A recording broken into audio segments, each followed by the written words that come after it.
Howdy folks, it is Diecastbuffet here again. Kyle Busch redeems himself from last year and wins at Gateway. And I think that's the first win with that new sponsor for Kyle Busch's tenure at RCR. I don't know if they're going to be making a race win for this. I don't know. They did make the race wins for Tyler Reddick in the 164 and the 124, but I think the 164s might be a promo, so I don't know about that. But the 124s, I'm pretty sure it's going to be offered, and if it is, you can head over to Circle B Diecast. You can use that promo code Diecastbuffet for any orders $30 or more, and you can pre-order the Race to Win Gateway Kyle Busch Diecast.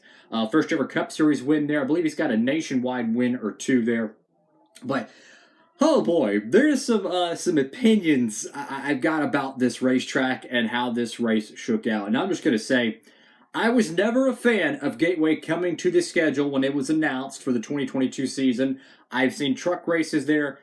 It's just, I don't know. A car that doesn't race good at short tracks or flat tracks, really. This is one of the biggest flat tracks we got. It reminds me of the original Homestead racetrack, if you ask me. Flat, wide. Once you get like 2 laps after the restart, clean air takes over and the leader is gone. Every single driver who had clean air after like lap 3 pretty much just dominated until we had a brake rotor failure. And I'm just going to keep it 100% honest with you. I enjoy seeing part failures on these cars because this is what racing's always been about since the dawn of racing. And if it wasn't for the part failures we had later in the race, this would have been a really uneventful event because you had a part failure out of nowhere. It kind of split the strategy. You had some 2-tire, 4-tire combos, and then they would get gaggled up on a restart and someone would spin out or clip someone. So without the part failures, nothing would have happened. Let's just call it for what it is. Same thing happened last year at the Bristol Night Race. Without the tire issues coming out frequently, nothing would have happened. I got to be honest with you, if they cannot fix the short track package on these next-gen cars, which I personally don't think so. I'm starting to believe it is the actual car, the physical mass of the car that is the problem. They don't need to be adding more short tracks. I would be okay if Gateway was off the schedule. That's just my only opinion. The only thing is, it has a great market and a great turnout with the fans. So it's like, you have great racing at Darlington, and it doesn't always sell out. And then you go to Gateway, which in my opinion is very bland racing in terms of the Cup Series. The trucks are fantastic there, guys. Trucks are amazing. I'm pretty sure the Xfinity cars do the same thing. But the Cup racing sucks for the most part. And they have a sold-out crowd. It's just like, ugh, come on, man. I don't know the right thing to do. But if they truly want to have long-term success in terms of a Cup Series market there, in my honest opinion, if you cannot fix a next-gen car, it might be advantageous to reconfigure the track and add banking so that it works better with the next-gen car. Make it high banked in the corners. I don't know. Try something. I feel like the more banking, the better these cars work.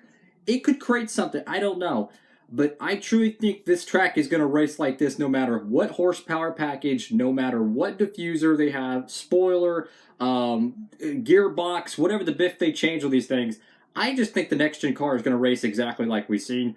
The first half of the race was completely, really plain, if I could English. Nothing really happened. It was just, once you get out front, they're just filling airtime, which is probably why they brought 2 special announcers, so that way they have enough mumbo-jumbo to fill in airtime with, because they expected probably a very plain event.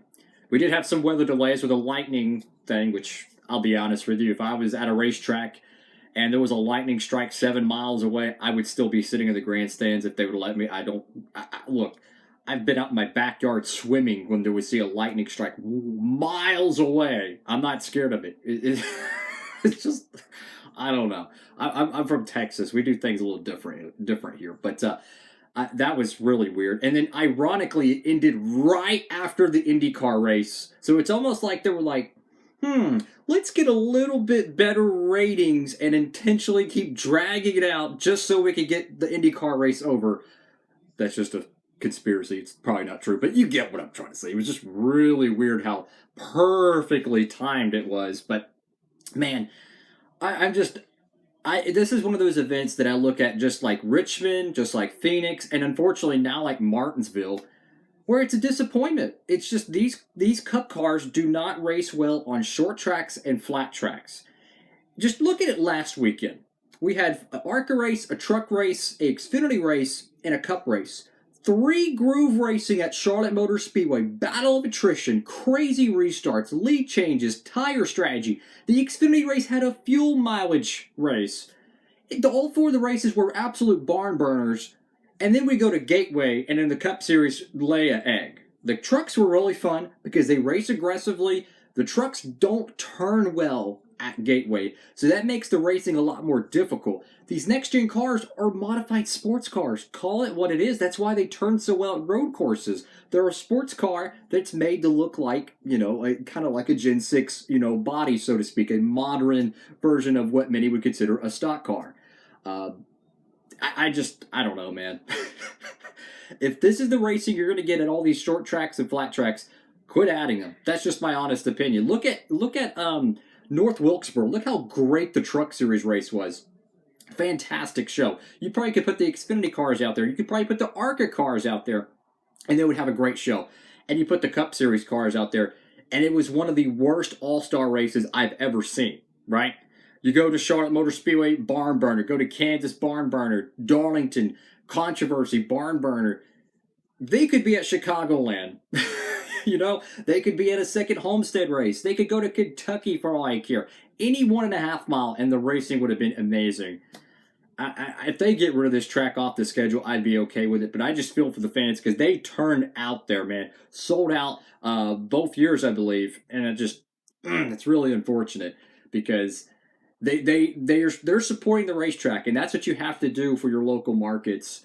But I do think if they're not going to be able to get the next-gen car where it needs to be, I think you're going to have to reconfigure the racetrack, in my honest opinion, which they could do. I'm not really a fan of flat tracks in general, even back in the Gen 6 days. Like New Hampshire, when it went from 2 races to 1, I was okay with it personally, because New Hampshire, to me, in the Gen 6 era, was really overrated, in my opinion. But I just think of all the other racetracks they could have went to. They could go to a second Michigan race, second Pocono event. Heck, they could just have a doubleheader at Sonoma and wipe this weekend off the schedule, and it would have been better racing. But I did pick Grant Enfinger to win the truck race, and did pick Kyle Busch to win this race. But somehow God told me to pick him. But congratulations to all the RCR fans out there, all the Kyle Busch fans. I think it's going to be a pretty interesting race win diecast. Not sure how the confetti works. There last year, Joey Logano won the race, and they did make a 164. So hopefully we will get a 164 race win diecast made for this. But I'm curious, what do y'all think about the Cup Series race at Gateway? Maybe even the truck race as well. Trucks were fantastic. It was a great show. Lots of battle of attrition, lead changes. But with these Cup cars, you run 3 laps after a restart, and it's pretty much whoever has clean air, you're going to just pull away. I don't know.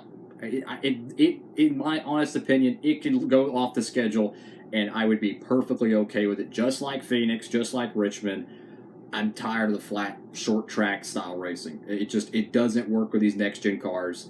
Bring the 1.5 miles back. That's the best form of racing. Even the fans say it on social media. Even the announcers say it on social media.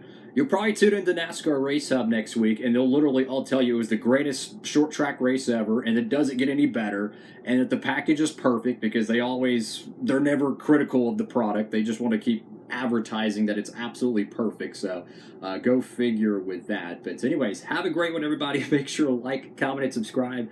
Fortunately, Sonoma is coming up next. That's going to be a lot of fun with the Xfinity cars. Oh yeah, the Portland Xfinity race. Holy moly, that was such an awesome event. Love that racetrack. I would love to see a Cup Series race there. Let's do it. Let's get rid of the Indy road course, go to Portland, and then take the Gateway Oval Day and then give it back to the Brickyard for the Brickyard 400. Perfect plan. Everyone's happy. No, but you get what I'm trying to say. Have a great one, everybody. Diecastbuffet signing off.